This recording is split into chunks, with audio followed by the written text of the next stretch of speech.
बिस्मिल्लाहिर्रहमानिर्रहीम। मैं हूं तारिक चौधरी, यूट्यूब पे तारिक चौधरी चैनल के साथ आपका मेज़बान। आज है 29 अगस्त, हफ्ते का दिन, और आज हमें बात करना है एक बहुत बड़े इक़दाम के हवाले से जो वफाकी गवर्नमेंट और रियासती इदारे उठाने जा रहे हैं और जिससे पाकिस्तान की सियासत में एक मुतलाज़म मद्दोजज़र और हलचल पैदा हो जाएगी। कराची की आबादी झीलों और सड़कें दरियाओं का मंजर पेश कर रही हैं। शहरी घरों में महसूर होकर रह गए हैं। बिजली ना होने की वजह से शहरी अजियत में मुब्तला हैं। सड़कें खंडरात हैं, पानी की सप्लाई बंद है, ट्रांसपोर्ट ना होने के बराबर है। जो भी मार्केटें छठे रोज़ भी बंद रहीं, नहाना धोना खाना पीना मुहाल हो गया। घरों में भी कई कई फुट गंदा पानी दाखिल। पीने का पानी 10 लीटर की प्लास्टिक की बोतलों में सरेआम 35 रुपए का फ़रोख्त हो रहा है। पीपल्स पार्टी और एमक्यूएम की नाअहली, करप्शन, कब्जागिरी और मबनी बरतासुब उनकी पॉलिसियों ने अरूसुल बिलाद मुल्क के सबसे बड़े शहर कराची का बेड़ा गर्क करके रख दिया है। पूरा शहर बदतरीन कैफियत से गुजर रहा है। इसकी सिसकियां पूरी दुनिया में सुनाई दे रही हैं, लेकिन अगर कोई सुनने वाला नहीं है तो वो सिंध की सूबाई गवर्नमेंट है। इंफ्रास्ट्रक्चर की बदतरीन तबाही ने बंदरगाह से सामान की तरसील नामुमकिन बना दी है और टैक्स वसूली ना होने के बराबर रह गई है। बैरूनी तजारत इतनी बुरी तरह से मुतासर हुई है कि तसव्वुर भी नहीं किया जा सकता। ये है वो सूरत हाल जिसने पीपल्स पार्टी की तरफ से जो रही सही उम्मीद थी, इदारों में मौजूद, हुकूमत में मौजूद, वफाक में मौजूद, सियासी पार्टियों में मौजूद अच्छे लोगों को, वो रही सही उम्मीद भी ख़त्म होकर रह गई है। ताजिर बरादरी बार बार एहतजाज करने के बाद अब थक हार कर और मायूस होकर सिंध हुकूमत से रजू करने के लिए तैयार नहीं। अब उन्हें सिंध हुकूमत से इस्लाह की कोई उम्मीद भी बाकी नहीं रही। लिहाजा अब वो बार बार मुल्तजी नज़रों से कभी वफाक की तरफ देखते हैं, कभी मुक़्तदर इदारों की तरफ उनकी नज़रें उठती हैं और राब्ता कर करके वो बार बार कह रहे हैं कि हमें तबाही के गड़े में गिरने से बचा लें। बदतरीन तबाही, मुकम्मल तबाही हमारा रास्ता तक रही है। आइए और किसी तरह से शहर को बचा लें। ये सूरत हाल फैसला साजों के लिए भी बहुत ही बड़ी तशवीश का बायस बन चुकी है, जिन्होंने सिंध और बिलखुसूस कराची के हवाले से बाहमी राब्तों और मुजव्वज़ा अहम इक़दामात पर मुशावरती अमल को महमीज़ दे दी है। सूबाई हुकूमत की मुकम्मल नाअहली के बावजूद इसे कुछ अर्सा मज़ीद इस्लाह अहवाल की आखिरी कोशिश के लिए दिए जाने का जो फ़ैसला हुआ था, जो एक जहन में सोच बैठी हुई थी कि कम से कम दिसंबर 20 तक इस हुकूमत को चंद माह और दे दिए जाएं, ताकि अगर वो इस्लाह अहवाल की ज़रा सी भी अहलियत रखती है तो कुछ करके दिखाए। लेकिन अब इस बदतरीन होती हुई सूरत हाल और उस पर काबू पाने में सिंध हुकूमत की नाअहली की इंतहा ने, लगता है कि सिंध हुकूमत के लिए दिसंबर तक अपने आप को ले जाना और दिसंबर तक आखिरी मोहलत वाले ऑप्शन से भी अपने आप को खुद ही महरूम कर लिया है और अरूसुल बिलाद की तबाही की सबसे बड़ी जिम्मेदारी पीपल्स पार्टी पे आती है। लिहाजा पीपल्स पार्टी के बोलराम का फैसला कर लिया गया है। अब ज़रा ये बताते हैं कि दिसंबर की बजाय आने वाला माह सितंबर पीपल्स पार्टी के लिए सितमगर साबित होने जा रहा है।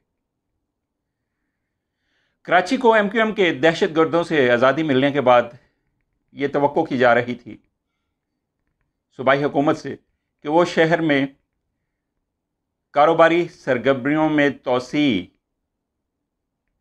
के हवाले से अपनी कोशिशों में बहुत तेज़ी लाएगी और बंदरगाह के ज़रिए से भी तजारत नए उफ़क़ छूने लगेगी और इस तरह कराची पाकिस्तान की बिगड़ती हुई मुआशी सूरत हाल को बेहतर बनाने में अपना अहम रोल अदा करेगा। लेकिन पीपल्स पार्टी हुकूमत की करप्शन और नाअहली ने और इनमें नए नए तरीक़ों की जिद्दत और बेनज़ीर तरक्की लाने के अलावा पीपल्स पार्टी कुछ भी ना कर सकी। उसने इस्लाह की तमाम तर तवक्कुआत को बुरी तरह से पामाल कर दिया, मट्टी में मिला दिया। तबाहशुदा इंफ्रास्ट्रक्चर, जगह जगह कचरे के ढेर, नक्कासी आपकी बदतरीन सूरत हाल और इस निज़ाम की मुकम्मल तबाही, और इसके लिए मुख्तलिफ फंड में करप्शन की हदों से बढ़ती हुई कहानियाँ आम होती जा रही हैं। और इसके बाद कराची के शहरी, बिलखुसूस ताजिर, बज़िद हैं कि कराची को बचाने के लिए फौरी तौर पर कोई अहम कदम उठाया जाए और इस करप्शन में धंसी हुई सरतपा नाहिल तरीन हुकूमत से उनको निजात दिलाई जाए।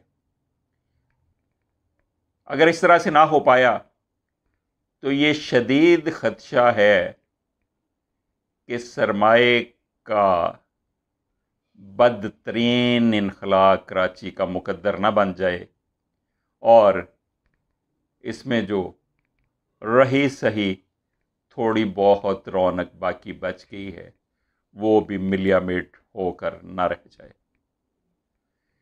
अब आसार ये बता रहे हैं कि पीपल्स पार्टी अकेली नहीं जाएगी,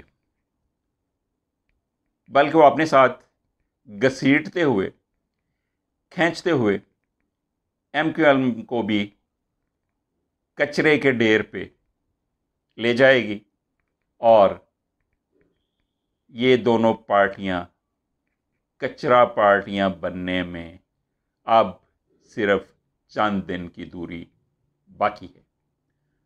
अब तक के लिए इतना ही। इंशाल्लाह फिर मिलेंगे अहम खबर के साथ नई वीडियो में। लेकिन इस सारे सूरत हाल में नून लीग क्या कर रही है, जो इमरान खान की वफाकी गवर्नमेंट और पीटीआई की सूबाई गवर्नमेंट पंजाब में उसके तसव्वुराती इक़दाम पर भी तनकीद करने के लिए फौरी इक़दाम उठा लेती है, प्रेस कॉन्फ्रेंस सजा लेती है, हालांकि गवर्नमेंट ने कुछ किया भी नहीं होता। फ़र्ज़ कर लिया जाता है जी वो ये करने जा रहे हैं लिहाजा प्रेस कॉन्फ्रेंस हो गई है।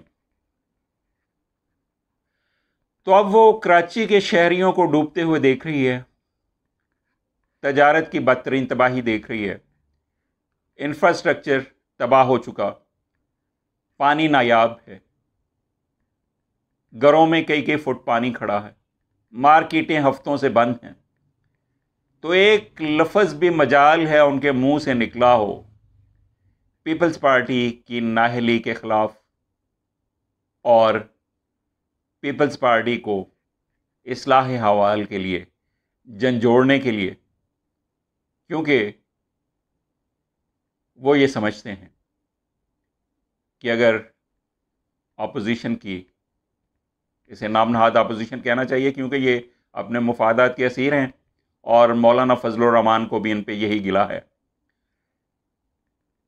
तो वो ये समझते हैं कि पीपल्स पार्टी का इस तरह से ग्राउंड होना नून लीग के लिए, जो पहले ही मुश्किलात में बेपाया अंदाज में गिरी हुई है, उसकी मुश्किलात को और भी बढ़ा देगी और फिर इमरान खान की वज़ारत उस्मा और उनकी हुकूमत और उनकी सूबाई हुकूमतों की सारी तवज्जुहात का मरकज़ नून लीग की करप्शन बन जाएगी और फिर उनके ऊपर एहतसाब का शिकंजा मज़ीद तेज़ हो जाएगा।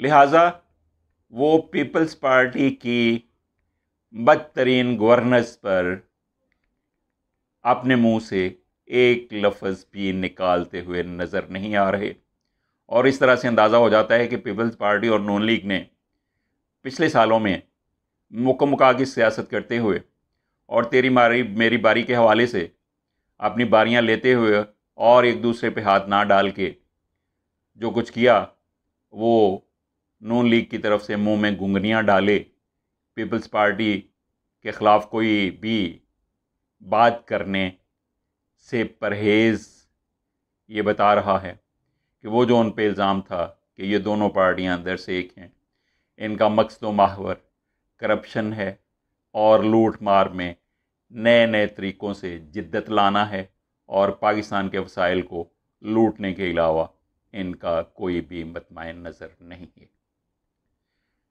नेक्स्ट वीडियो में मिलेंगे, उस वक्त तक अल्लाह हाफिज़, अस्सलाम वालेकुम।